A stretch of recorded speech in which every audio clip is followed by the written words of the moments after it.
ಹರಿ ಓಂ. ಜೈ ಶ್ರೀ ಕೃಷ್ಣ.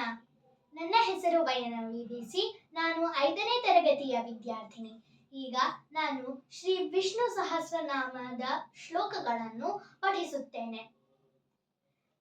ಅಥ ಶ್ರೀ ವಿಷ್ಣು ಸಹಸ್ರನಾಮ ಸ್ತೋತ್ರಂ. ಓಂ ವಿಶ್ವೌ ವಿಷ್ಣುರ್ವಷಟ್ಕಾರೋ ಭೂತಭವ್ಯ ಭವತ್ಪ್ರಭುಃ ಭೂತಹೃದ್ಭೂತಭೃದ್ಭಾವೋ ಭೂತಾತ್ಮ ಭೂತಭಾವನಃ ಭೂತಾತ್ಮಾ ಪರಮಾತ್ಮಾ ಚ ಮುಕ್ತಾನಾಂ ಪರಮಾಗತಿಃ ಅವ್ಯಯಃ ಪುರುಷಃ ಸಾಕ್ಷಿ ಕ್ಷೇತ್ರಜ್ಞೋಕ್ಷರ ಏವ ಚ ಯೋಗೋ ಯೋಗವಿದಾನ್ನೇತಾ ಪ್ರಧಾನ ಪುರುಷೇಶ್ವರಃ ನಾರಸಿಂಹವಪುಃ ಶ್ರೀಮಾನ್ ಕೇಶವಃ ಪುರುಷೋತ್ತಮಃ ಸರ್ವಶರ್ವಃ ಶಿವಸ್ಥಾಣುರ್ಭೂತಾಧಿರ್ನಿಧಿರವ್ಯಯಃ ಸಂಭವೋ ಭಾವನೋ ಭರ್ತಾ ಪ್ರಭವಃ ಪ್ರಭುರೀಶ್ವರಃ ಸ್ವಯಂಭೂ ಶಂಭುರಾದಿತ್ಯಃ ಪುಷ್ಕರಾಕ್ಷೋ ಮಹಾಸ್ಮನಃ ಅನಾದಿನಿಧನೋ ಧಾತಾ ವಿಧಾತಾ ಧಾತುರುತ್ತಮಃ ಅಪ್ರಮೇಯೋ ಹೃಷಿಕೇಶಃ ಪದ್ಮನಾಭೋ ಮರಪ್ರಭುಃ ವಿಶ್ವಕರ್ಮಾ ಮನುಸ್ತ್ವಷ್ಟಾ ಸ್ಥವಿಷ್ಠಸ್ಥವಿರೋ ಧ್ರುವಃ ಅಗ್ರಾಹ್ಯ ಶಾಶ್ವತಃ ಕೃಷ್ಣೋ ಲೋಹಿತಾಕ್ಷಃ ಪ್ರತರ್ಧನಃ ಪ್ರಭೂತಸ್ತ್ರಿಕಕುಬ್ಧಾಮಾ ಪವಿತ್ರಂ ಮಂಗಲಂ ಪರಂ ಈಶಾನಃ ಪ್ರಾಣದಃ ಪ್ರಾಣೋ ಜ್ಯೇಷ್ಠಃ ಶ್ರೇಷ್ಠಃ ಪ್ರಜಾಪತಿಃ ಹಿರಣ್ಯಗರ್ಭೋ ಭೂಗರ್ಭೋ ಮಾಧವೋ ಮಧುಸೂದನಃ ಈಶ್ವರೋ ವಿಕ್ರಮೀ ಧನ್ವಿ ಮೇಧಾವಿ ವಿಕ್ರಮಕ್ರಮಃ ಅನುತ್ತಮೋ ದುರಾದರ್ಶ ಕೃತಜ್ಞ ಕೃತಿರಾತ್ಮವಾನ್ ಸುರೇಶ ಶರಣಂ ಶರ್ಮಾ ವಿಶ್ವರೇತಾ ಪ್ರಜಾಭವಃ ಅಹಃ ಸಂವತ್ಸರೋ ವ್ಯಾಲ ಪ್ರತ್ಯಯ ಸರ್ವದರ್ಶನಃ ಅಜ ಸರ್ವೇಶ್ವರ ಸಿದ್ಧ ಸಿದ್ಧಿ ಸರ್ವಾಧಿರಚ್ಯುತಃ ವೃಷಾಕಪಿರಮೇಯಾತ್ಮ ಸರ್ವಯೋಗ ವಿನಿಸ್ಮೃತಃ ವಸುರ್ವಸುಮನಃ ಸತ್ಯಃ ಸಮಾತ್ಮ ಸಂಮಿತಃ ಸಮಃ ಅಮೋಘಃ ಪುಂಡರೀಕಾಕ್ಷೋ ವೃಷಕರ್ಮಾ ವೃಷಾಕೃತಿಃ ರುದ್ರೋ ಬಹುಶಿರಾ ಬಭ್ರುರ್ವಿಶ್ವಯೋನಿಃ ಶುಚಿಶ್ರವಾಃ ಅಮೃತಸ್ಥಾವರಸ್ಥಾಣುವರಾರೋಹೋ ಮಹಾತಪಾಃ ಸರ್ವಗಃ ಸರ್ವವಿದ್ಭಾನುರ್ವಿಶ್ವಕ್ಸೇನೋ ಜನಾರ್ದನಃ ವೇದೋ ವೇದವಿದವ್ಯಂಗೋ ವೇದಾಂಗೋ ವೇದವಿತ್ಕವಿಃ ಲೋಕಾಧ್ಯಕ್ಷ ಸುರಾಧ್ಯಕ್ಷೋ ಧರ್ಮಾಧ್ಯಕ್ಷ ಕೃತಾಕೃತಃ ಚತುರಾತ್ಮಾ ಚತುರ್ವ್ಯೂಹಶ್ಚತುರ್ದಂಶ್ರಶ್ಚತುರ್ಭುಜಃ ಭ್ರಾಜಿಷ್ಠುರ್ಭೋಜನಂ ಭೋಕ್ತಾ ಸಹಿಷ್ಣುರ್ ಜಗದಾಧಿಜಃ ಅನಘೋ ವಿಜಯೋ ಜೇತಾ ವಿಶ್ವಯೋನಿಃ ಪುನರ್ವಸುಃ ಉಪೇಂದ್ರೋ ವಾಮನಃ ಪ್ರಾಂಶೂರಮೋಘಃ ಶುಚಿರೂರ್ಜಿತಃ ಅತೀಂದ್ರಃ ಸಂಘ್ರಃ ಸರ್ಗೋ ಧೃತಾತ್ಮಾ ನಿಯಮೋ ಯಮಃ ವೇದ್ಯೋ ವೈದ್ಯಃ ಸದಾ ಯೋಗಿ ವೀರಃ ಮಾಧವೋ ಮಧುಃ ಅತೀಂದ್ರಿಯೋ ಮಹಾಮಾಯೋ ಮಹೋತ್ಸಾಹೋ ಮಹಾಬಲಃ ಮಹಾಬುದ್ಧಿರ್ಮಹಾವೀರ್ಯೋ ಮಹಾಶಕ್ತಿರ್ಮಹಾದ್ಯುತಿಃ ಅನಿರ್ದೇಶ ವಪುರ್ ಶ್ರೀಮಾನಮೇಯಾತ್ಮಾ ಮಹಾದಿಧೃಗ ಮಹೇಶ್ವಾಸೋ ಮಹೀರ್ಭರ್ತಾ ಶ್ರೀನಿವಾಸಃ ಸತಾಂಗತಿಃ ಅನಿರುದ್ಧಃ ಸುರಾನಂದೋ ಗೋವಿಂದೋ ಗೋವಿದಾಂಪತಿಃ ಮರೀಚಿರ್ದಮನೋ ಹಂಸಃ ಸುಪರ್ಣೋ ಭುಜಗೋತ್ತಮಃ ಹಿರಣ್ಯನಾಭಃ ಸುತಪಾಃ ಪದ್ಮನಾಭಃ ಪ್ರಜಾಪತಿಃ ಅಮೃತ್ಯುಃ ಸರ್ವಧೃಕ್ ಸಿಂಹಃ ಸಂಧಾತಾ ಸಂಧಿಮಾನ್ ಸ್ಥಿರಃ ಅಜೋ ದುರ್ಮರ್ಶನಃ ಶಾಸ್ತಾ ವಿಶ್ರುತಾತ್ಮಾ ಸುರಾರಿಃ ಗುರುರ್ಗುರುತಮೋ ಧಾಮಃ ಸತ್ಯಃ ಸತ್ಯಪರಾಕ್ರಮಃ ನಿಮಿಷೋ ನಿಮಿಷಸ್ರಗ್ವಿ ವಾಚಸ್ಪತಿರುಧಾರಧೀಃ ಅಗ್ರಣೀರ್ಗ್ರಾಮಣಿ ಶ್ರೀಮಾನ್ ನ್ಯಾಯೋ ನೇತಾ ಸಮೀರನಃ ಸಹಸ್ರಮೂರ್ಧಾ ವಿಶ್ವಾತ್ಮಾ ಸಹಸ್ರಾಕ್ಷಃ ಸಹಸ್ರಪಾತ್ ಆವರ್ತನೋ ನಿವೃತ್ತಾತ್ಮ ಸೌಹೃದ ಸಂಪ್ರವರ್ಧನಃ ಅಹಃ ಸಂವರ್ತಕೋ ವಹ್ನೀಡ ನೀಲೋ ಧರಣೀಧರಃ ಸುಪ್ರಸಾದಃ ಪ್ರಸನ್ನಾತ್ಮ ವಿಶ್ವಧೃಗ್ ವಿಶ್ವಭುಗ್ ವಿಭುಃ ಸತ್ಕರ್ತಾ ಸತ್ಕೃತಃ ಸಾಧುರ್ಜನ್ಹುರ್ನಾರಾಯಣೋ ನರಃ ಅಸಂಖ್ಯೇಯೋ ಪ್ರಮೇಯಾತ್ಮ ವಿಶಿಷ್ಟಃ ಶಿಷ್ಟಕೃಚ್ಛುಚಿಃ ಸಿದ್ಧಾರ್ಥಃ ಸಿದ್ಧ ಸಂಕಲ್ಪಃ ಸಿದ್ಧಿದಃ ಸಿದ್ಧಿ ಸಾಧನಃ ವೃಷಾಹಿ ವೃಷಭೋ ವಿಷ್ಣುರ್ವೃಷಕರ್ಮಾ ವೃಷೋಧನಃ ವರ್ಧನೋ ವರ್ಧಮಾನಶ್ಚ ವಿವಿಕ್ತಶ್ರುತಿಸಾಗರಃ ಸುಭುಜೋ ದುರ್ಧರೋ ವಾಗ್ಮಿ ಮಹೇಂದ್ರೋ ವಸುಧೋ ವಸುಃ ನೈಕರೂಪೋ ಬೃಹದ್ರೂಪಃ ಶಿಪಿವಿಷ್ಠಪ್ರಕಾಶನಃ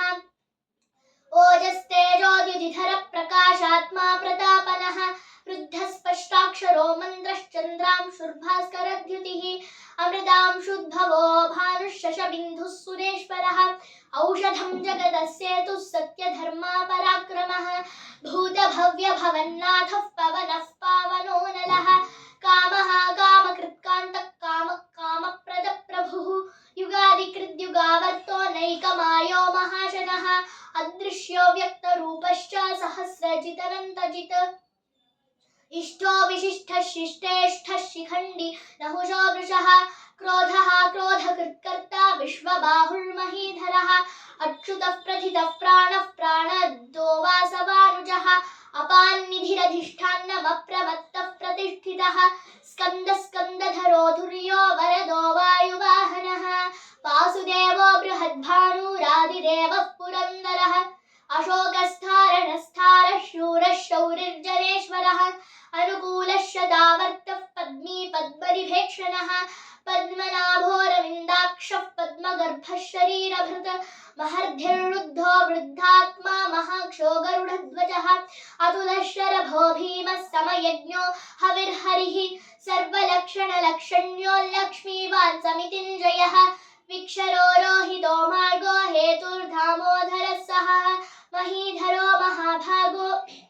वेदवानमिताजनः उद्भवक्षोभणो देवः श्रीगर्भः परमेश्वरः करणं कारणं कर्ता विकर्ता गहनो गुहः व्यवसायो व्यवस्थानः संस्थानस्थानदो ध्रुवः परर्धिः परमस्पष्टस्तुष्टः पुष्टक्षुभेक्षणः रामो विरामो विरजो भार्गो नेयो नयो नयः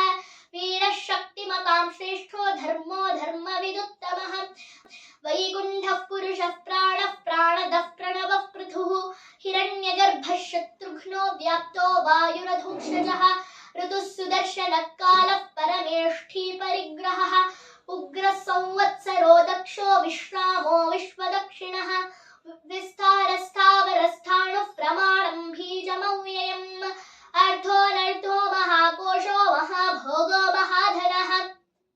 अनिर्विण्णस्थविष्टो भूर्धर्मयूपो महामुखः नक्षत्रनेमिर्नक्षत्री क्षमक्षामः समीहनः यज्ञ इज्यो महेज्यश्च क्रतुः सत्रं सताङ्गतिः सर्वदर्शी विमुक्तात्मा सर्वज्ञो ज्ञानमुत्तमम् सुव्रतः सुमुखः सूक्ष्मः सुघोषः सुखदः सुहृत् मनोहरोदितक्रोधो वीरबाहुर्विधारणः स्वापदस्ववशो व्यापी नैकात्मा नैककर्मकृत वत्सरो वत्सलो वत्सी रत्नगर्भो धनेश्वरः धर्मगुग्धर्मकृद्धर्मी सदसत्क्षरमक्षरम् अविज्ञाता सहस्रांशुर्विधाता कृतलक्षणः गभस्तिनेमिः सत्त्वस्थः सिंहो भूतमहेश्वरः आदिदेवो महादेवो देवेशो देवभृद्गुरुः उत्तरो गोपतिर्गोप्ता ज्ञानगम्यः पुरातनः शरीरभूतभृद्भोक्ता कपीन्द्रो भूरि दक्षिणः सोमपोऽमृतपः सोमः पुरुजित् सत्तमः विनयो जयः सत्यसन्धो दाशार्हः सात्वतां पतिः जीवो विनयिता साक्षी मुकुन्दो मितविक्रमः अम्भोनिधिरनन्तात्मा महोदधिशयोऽन्तकः अजो महार्हः स्वाभाव्यो जितामित्रप्रमोदनः आनन्दो नन्दनो नन्दः सत्यधर्मा त्रिविक्रमः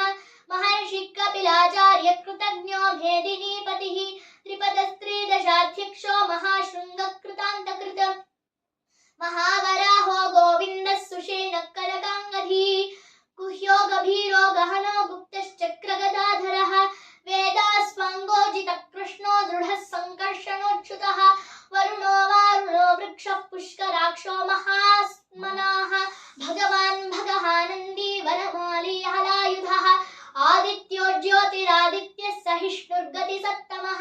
सुधन्वाखण्डपरशुर्दारुणो द्रविणप्रदः दिवस्पृक्सर्वदृग्व्यासो वाचस्पतिरयो निजः त्रिसामासामगः सामा निर्वाणं भेषजं भिषक सन्न्यासकृच्छमशान्तो निष्ठा शान्तिपरायणम् शुभाङ्गशान्तिदस्रष्टा कुमुदकुवलेशयः गोहितो गोपतिर्गोप्ता वृषभाक्षो वृषप्रियः अनिवर्ती निवृत्तात्मा संक्षेप्ताक्षेमकृच्छिवः श्रीवत्सवक्षा श्रीवास श्रीपति श्रीमतावरः श्रीधः श्रीश श्रीनिवास श्रीनिधि श्रीविभावनः श्रीधर श्रीकर श्रेय श्रीमालोकत्रयाश्रयः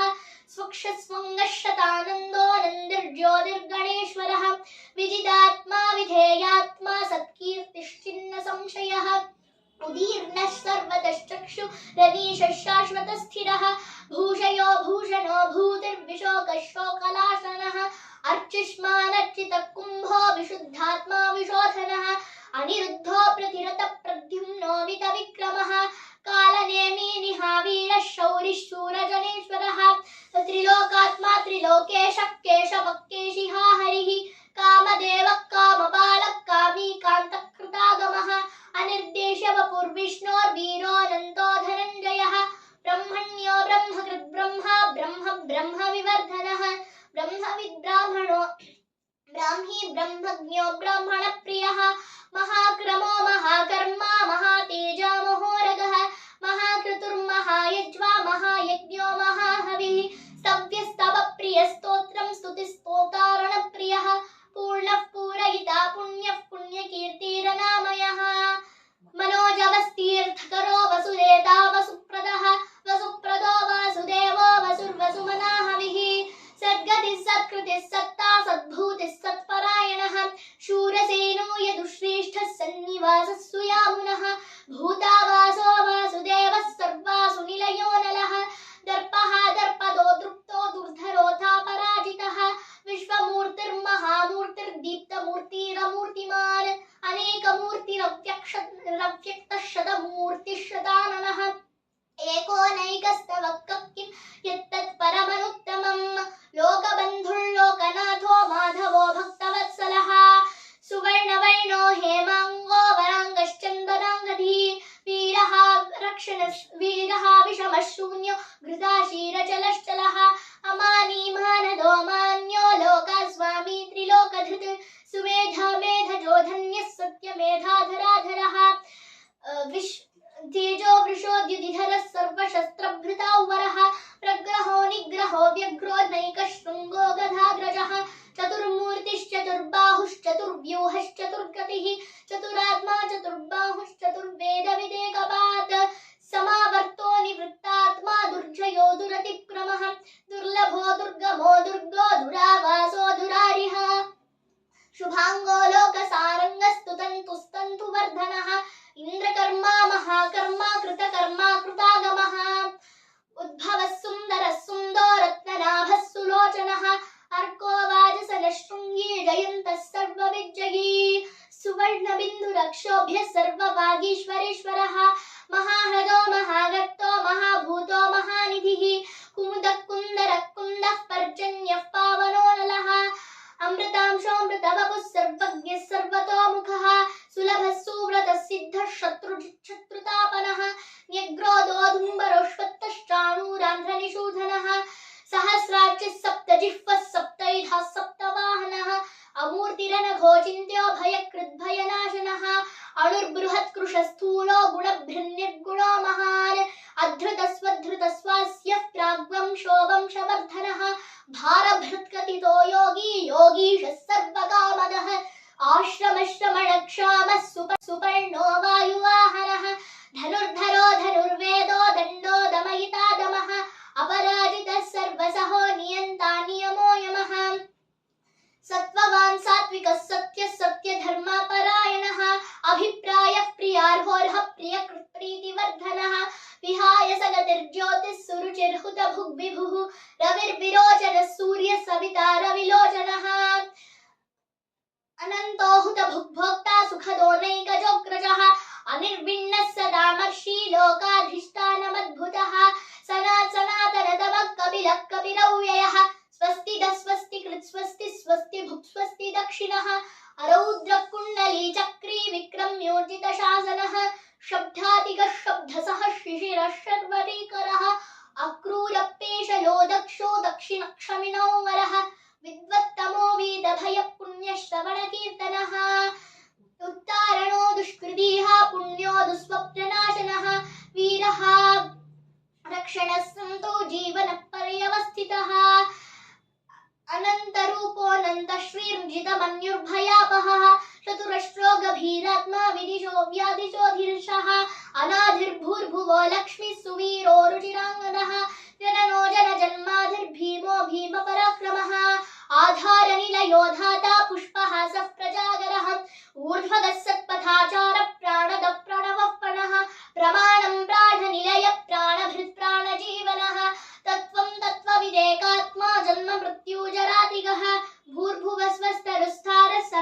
प्रपितामहः यज्ञो यज्ञपतिर्यज्वा यज्ञाङ्गो यज्ञवाहनः यज्ञभृद्यज्ञकृद्यग्नि यज्ञभुग्यज्ञसाधनः यज्ञान्तकृद्यज्ञगुह्यमन्नमन्नाद एव च आत्मयोनिस्वयं जातो वैखानः सामगायनः देवकीनन्दनः स्रष्टा क्षितीशः पापनाशनः शङ्खभृन्नन्दकी चक्रीशाङ्गधन्वा गदाधरः रथाङ्गपाणिरक्षोभ्यः सर्वप्रहरणायुधः सर्वप्रहरणायुधोन्नमयिति वनमाली गधीशाङ्गी शङ्खी चक्री च नन्दकी श्रीमान्नारायणो विष्णुर्वासुदेवोऽभिरक्षतु श्रीवासुदेवोऽभिरक्षतु नमयिति सर्वं ಶ್ರೀಕೃಷ್ಣಾರ್ಪಣಮಸ್ತು ಧನ್ಯವಾದಗಳು।